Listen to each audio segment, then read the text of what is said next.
طرف آتے ہیں کہ آخر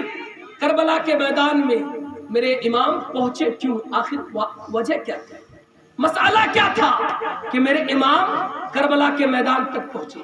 آخر بات کیا تھی، کیوں میرے امام نے مدینہ چھوڑا، کیوں میرے امام نے مکہ چھوڑا۔ تو آپ سرسری طور پر سن لیں کہ مصطفیٰ جان رحمت کے وصال کے بعد سب سے پہلے خلیفہ جو بنے وہ حضرت ابوبکر صدیق بنے، ٹھیک ہے، اور ان کے وصال کے بعد دوسرے خلیفہ جو بنے وہ حضرت عمر فاروق بنے، ان کے وصال کے بعد تیسرے خلیفہ جو بنے وہ حضرت عثمان غنی بنے، ان کے وصال کے بعد چوتھے خلیفہ بالاتفاق رائے جو بنے وہ حضرت علی بنے۔ یہاں تک مسئلہ ٹھیک تھا۔ اس کے بعد جیسے ہی حضرت علی کا وصال ہوا تو بعض لوگوں نے حضرت امیر معاویہ کو خلیفہ تسلیم کیا، بعض نے حضرت امام حسن یعنی حضرت علی کے بڑے بیٹے امام حسن کو خلیفہ تسلیم کیا، ٹھیک ہے۔ اب امام حسن نے حضرت امیر معاویہ کو خط لکھا کہ ایک وقت میں اسلامی حکومت میں دو خلیفہ نہیں ہوتے ہیں، لہذا آپس میں ہمیں بیٹھ کر بات چیت کر لینی چاہیے۔ امام حسن کی خلافت تقریباً 6 مہینہ چلی، آپ حضرت امیر معاویہ سے ملے اور دونوں کے درمیان باتیں ہوئی، معاہدے ہوئے، شرطیں رکھی گئی اور امام حسن نے اپنی خلافت سے دستبرداری کا اعلان کیا، یعنی آپ نے اپنی خلافت سے استعفیٰ لے لیا، ہے نا۔ بات یہاں تک ختم ہو گئی، حضرت امیر معاویہ خلیفہ بنے رہے، حضرت امیر معاویہ کی حکومت چلتی رہی، پھر حضرت امیر معاویہ کی حکومت جب تک چلی پھر حضرت امیر معاویہ کا وصال ہو گیا۔ جب حضرت امیر معاویہ کا وصال ہوا تو ان کے بیٹے یزید، انہوں نے کسی کو بتائے بغیر انہوں نے اپنی خلافت کا اعلان کر دیا، لوگوں میں کہہ دیا کہ میں اب خلیفہ ہوں، اب مجھے تم لوگ خلیفہ تسلیم کرو، مجھے خلیفہ مانو، میرے ہاتھ پہ بیعت کرو، تم میری باتیں سنو اور میں جو کروں وہی کرو، میں جو حکم دوں اس کی اتباع کرو۔ سب لوگوں نے یزید کی یہ باتیں دیکھی، سنی، پڑھی، اور یزید نے مسلسل صحابہ کرام پر دباؤ ڈالنے کی کوشش کی، صحابہ اجلہ پر، جو بڑے بڑے صحابہ کرام اس دور میں موجود تھے، ان پر دباؤ ڈالنے کی کوشش کی۔ بات پہنچتے پہنچتے امام حسین تک پہنچی اور امام حسین کو خط لکھا جاتا رہا کہ اے حسین، آپ جو ہے یزید کے ہاتھ پر بیعت کر لیجئے ورنہ معاملہ خراب ہو چلا جائے گا، معاملہ خراب ہوتا چلا جائے گا۔ میرے آقا امام حسین نے کہا کہ میں ایسے کیسے یزید کی بیعت قبول کر لوں، ایسا تو ہو نہیں سکتا نا کہ میں یزید کی بیعت کر لوں، کیونکہ میں مدینہ میں تو اکیلے نہیں ہوں، میرے ساتھ بڑے بڑے صحابہ ہیں، صحابہ کرام کو بٹھا کر ان سے بات کی جائے، ان کے مشورے لیے جائے، اگر وہ راضی ہو جائے تب میں راضی ہو جاؤں گا ورنہ میں راضی نہیں ہو سکتا۔ یہاں تک بات آئی، پھر صحابہ کرام سے امام حسین نے مشورہ لیا، امام حسین نے کہا کہ نہیں، یزید کی بیعت ہرگز قبول نہیں کی جائے گی، کیونکہ یزید ان چیزوں کا حقدار نہیں ہے جن چیزوں کا وہ مطالبہ کر رہا ہے، ان کے پاس وہ چیزیں نہیں ہیں جو ایک خلیفہ کے پاس ہونی چاہیے، جو چیزیں ایک خلیفہ کے اندر ہونی چاہیے وہ چیزیں یزید کے اندر نہیں ہیں۔ امام پاک نے انکار کر دیا۔ پھر امام پاک نے جب انکار کیا تو امام پاک پر دباؤ ڈالا جانے لگا۔ پھر امام نے فیصلہ کیا کہ ہمیں مدینہ چھوڑ کر مکہ جانا چاہیے اور مکہ کے بعد پھر ملک شام جا کر یزید سے مل کر ہمیں جو ہے بات کرنی چاہیے تاکہ مصطفیٰ کی شریعت کا خون نہ ہو اور مصطفیٰ کا دین بچ جائے، مصطفیٰ کی دین کی حفاظت ہو پائے۔ مختصر طریقے سے آپ کو بتا رہا ہوں تاکہ آپ کے ذہن میں بات آ جائے۔ پھر امام پاک نے فیصلہ کیا کہ اب ہمیں مدینہ چھوڑ دینا چاہیے، ہے نا۔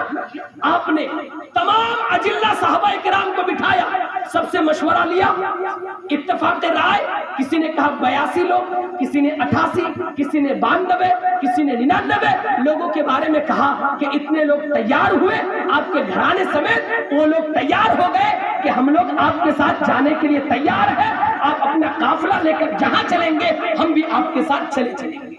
میرے امام تیار ہو گئے، اب میرے امام کے سامان لدے جانے لگے۔ اس وقت زین العابدین اسی وقت بیمار تھے اپنے گھر میں مدینہ میں، اور حضرت بی بی سغرا بھی بیمار تھی، لیکن میرے امام نے سغرا کو ساتھ نہیں لیا،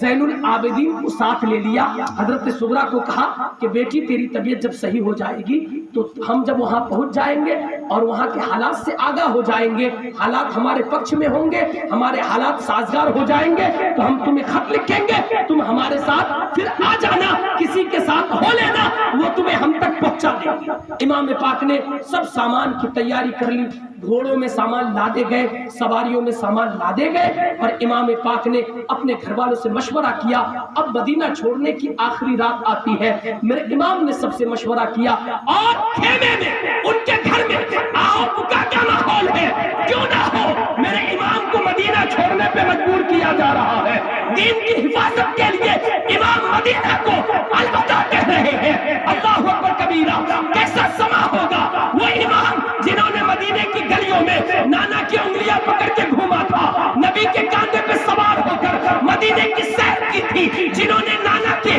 کاندھے پہ سوار ہو کر مدینے میں سیر کیا تھا، مدینے میں گھوما تھا، اسے مدینہ چھوڑنے پہ مجبور کیا جا رہا ہے۔ میرے امام زارو قطار روتے ہیں اور اپنے خیمے والوں کو تیار کرنے کے بعد اپنے نانا کی بارگاہ میں جاتے ہیں، اور نانا کی بارگاہ میں جانے کے بعد عرض کرتے ہیں، نانا جان میں تو آپ کی بارگاہ میں صبح شام حاضری دیا کرتا تھا، کون آپ کے مزار کو چھوڑنا چاہے گا، کون آپ کی تربت پاک کو چھوڑنا چاہے گا، کون آپ کی قبر انور کو چھوڑنا چاہے گا، لیکن ظالموں کی وجہ سے، ان ظالموں کی وجہ سے یہ ظالم آپ کے دین کا یہ نہ جانے کیا کر ڈالیں گے، آپ کے دین کے ساتھ یہ غلط سلوک کریں گے، آپ کی شریعت کے ساتھ کھلواڑ کرنے جا رہے ہیں، قرآن کے ساتھ یہ مذاق کرنے جا رہے ہیں، اسی لیے میں آپ کا مدینہ چھوڑ رہا ہوں۔ اپنے نانا سے پوری داستان سناتے ہیں، میرے امام اپنے نانا سے الوداعی سلام کہتے ہیں۔ اللہ اکبر کبیرہ، وہ کیا سما ہوگا مصطفیٰ جان رحمت کی بارگاہ میں،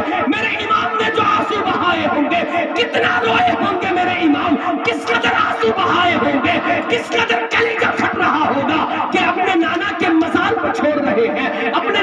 نانا کے مدینہ کو چھوڑ رہے ہیں، نانا سے باتیں کرنے کے بعد پھر اپنی ماں کی بارگاہ میں جاتے ہیں، وہ ماں جن سے اتنی محبت تھی، اور ماں بھی اتنی محبت کرتی تھی کہ جب آخری وقت تھا، حضرت فاطمہ زہرا کا آخری دن بھی امام حسنین کریمین سے اتنا پیار کرتی ہے، اتنی محبت کا اظہار کرتی ہے کہ جس کا جواب نہیں، اپنے بیٹوں سے بہت زیادہ محبت کا اظہار کرتی ہے، اپنے بیٹوں سے پیار کا اظہار کرتی ہے، آخری دن بھی اپنے بیٹوں کا سنگار کرتی ہے، اپنے بیٹوں کو نہلا دھلا کے کپڑے پہناتی ہے، چاند کی طرح سجاتی ہے، اس ماں کی تربت کو وہ بیٹا چھوڑ رہا ہے۔ میرے امام اپنی ماں کی بارگاہ میں جاتے ہیں، رو رو کر دعائیں کرتے ہیں، رو رو کر داستان دل سناتے ہیں، امی جان اب ہمیں مدینہ چھوڑنا پڑے گا، کیونکہ نانا کا دین خطرے میں ہے، نانا کی شریعت خطرے میں ہے، نانا کا اسلام خطرے میں ہے، ہمیں مدینہ چھوڑنا ہی پڑے گا۔ میرے امام مدینہ چھوڑ رہے ہیں، اب مدینہ سے روانگی ہو رہی ہے،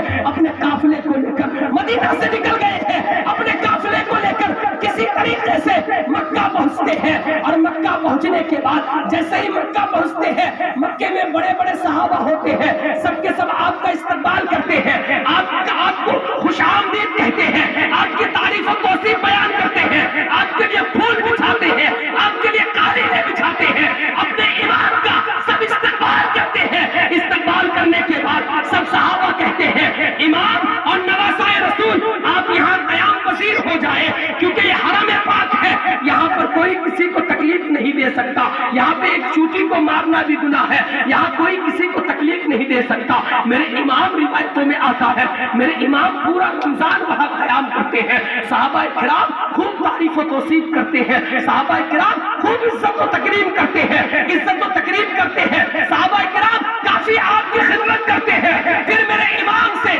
صحابہ کرام پوچھتے ہیں، امام آپ نے کیا ارادہ کیا ہے، آپ کا عزم مسمم کیا ہے؟ میرے امام کہتے ہیں ہمیں یزید سے ملنا چاہیے، یزید سے مل کر مصطفیٰ کے دین کے تعلق سے بات کرنی چاہیے۔ یزید نے اپنی من مرضی سے کیسے خلافت کا اعلان کر دیا ہے، کیسے انہوں نے تخت نشین ہو گیا ہے، کیسے ایسا ہو سکتا ہے؟ ایسا ہرگز نہیں ہو سکتا، ہمیں یزید سے ملنا چاہیے۔ میرے امام نے جب اتنا کہا